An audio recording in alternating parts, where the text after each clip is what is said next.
Happy Tuesday, Justin. What's up, my man?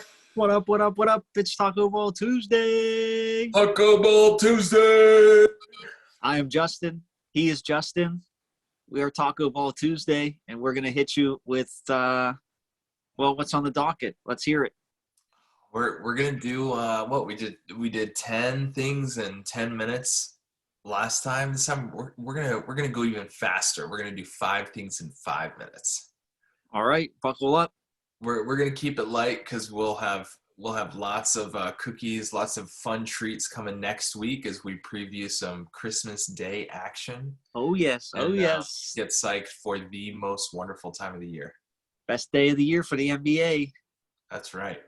City Edition jerseys as well. So let's dive right into our first item on this list. We have history in the making tonight. Well, history is made and is continuing to be made. What is happening in the Warriors-Pacers game right now? Well, the Warriors are actually playing the Knicks. The Pacers held Curry down so that he did not break the record, and the Knicks coughed it up early in the first quarter.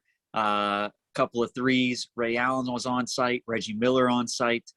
Steph Curry is the all-time leading three-point made in the NBA. And with every one that he makes, he grows that lead. So here's to hoping Ray Allen comes out of retirement and snatches the crown back.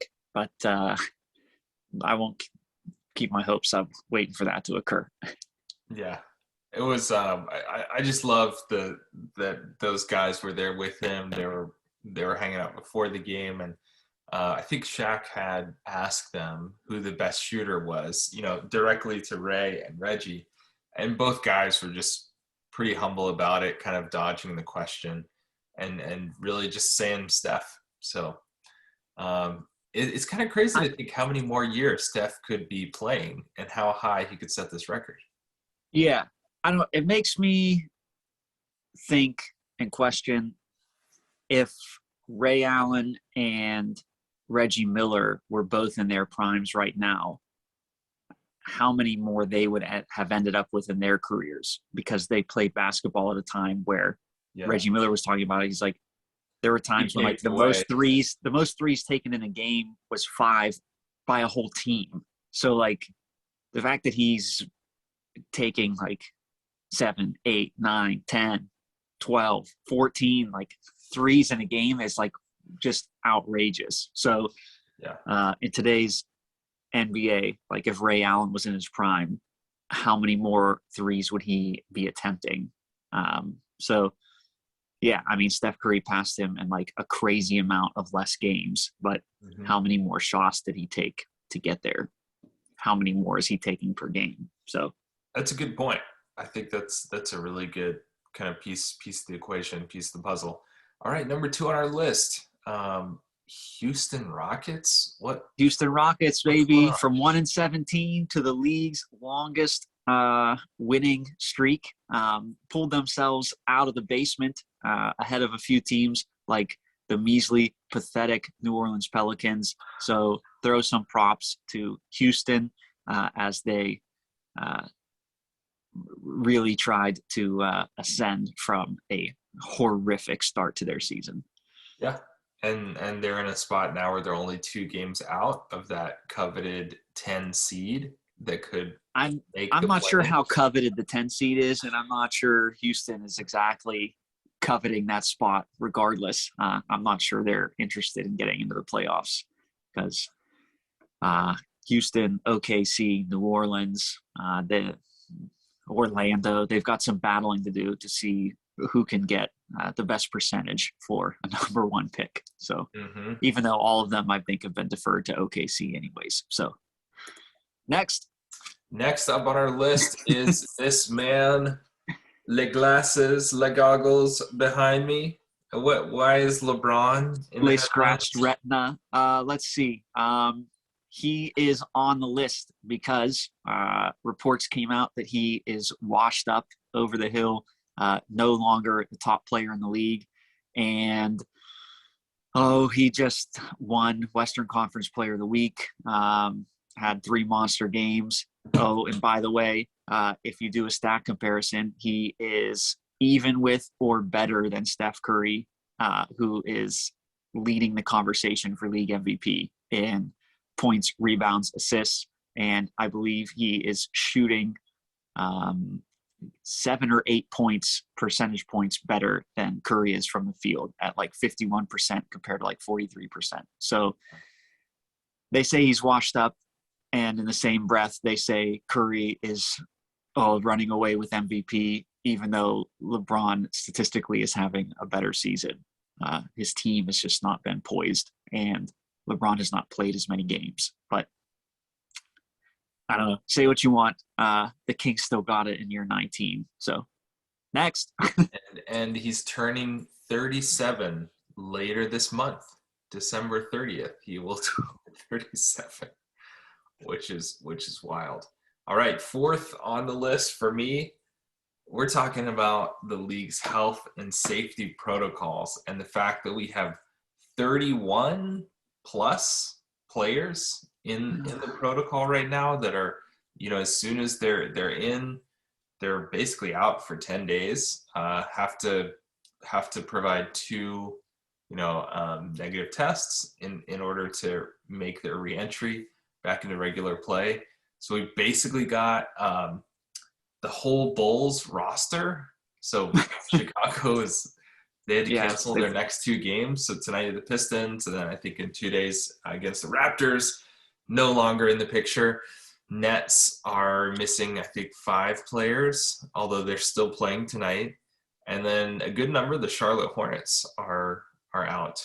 So let's hold our collective breath that it doesn't impact any of the glorious slate of games scheduled. Oh, I think Giannis is in the protocols as well. So we'll see. As long as like the Nets lose some games here, as I just don't understand how they determine what's fair and what's not. Like the Nets having to play with 8 guys, but the Bulls get their games postponed. So like, where do they draw the line? Oh, well, if you have 7 guys available, you don't have to play. But if you have 8, you got to field a team. Like I don't know. It seems kind of arbitrary and kind of ridiculous for the whole setup. But I'm not Adam Silver. I record a podcast that nobody watches in my basement. So this is the life we live. This is the life we live, Justin. Number 5 on our list.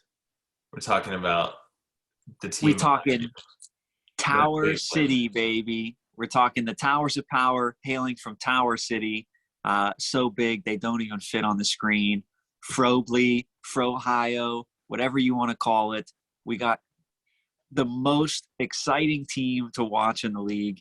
I say that with full bias and with the fact that I don't actually watch all of the other teams on a regular basis. I don't even watch them. I just watch their highlights because I'm a fan. But to see guys try and attack 3 7-footers down low is hilarious to me. And to see 3 7-footers running fast breaks is just totally outrageous.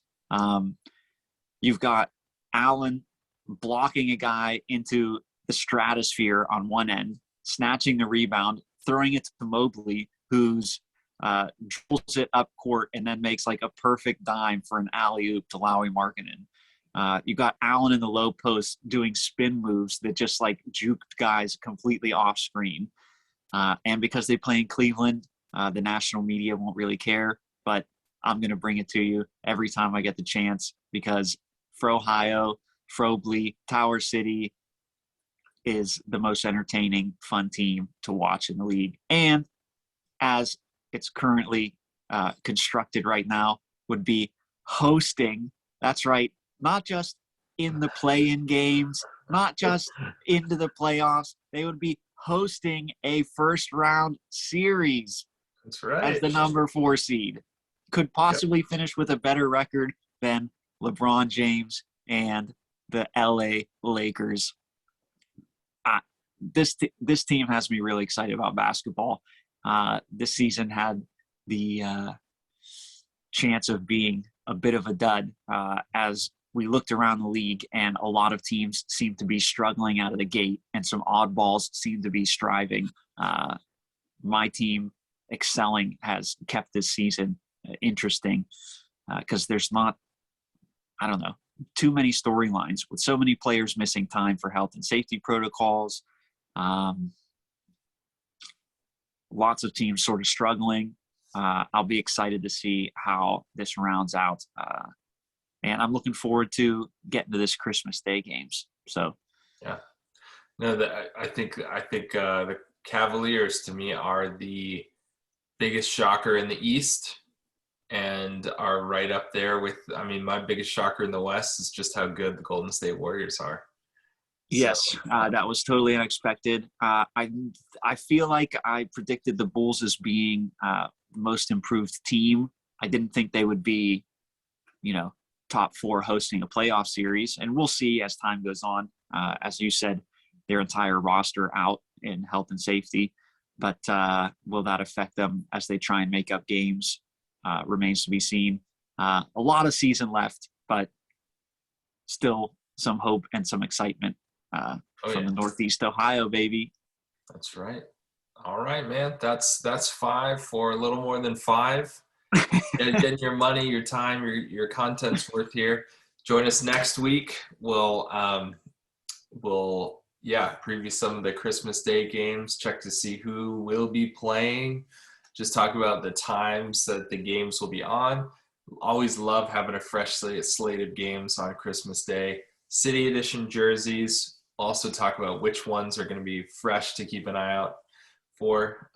Anything else, Justin, before we sign off?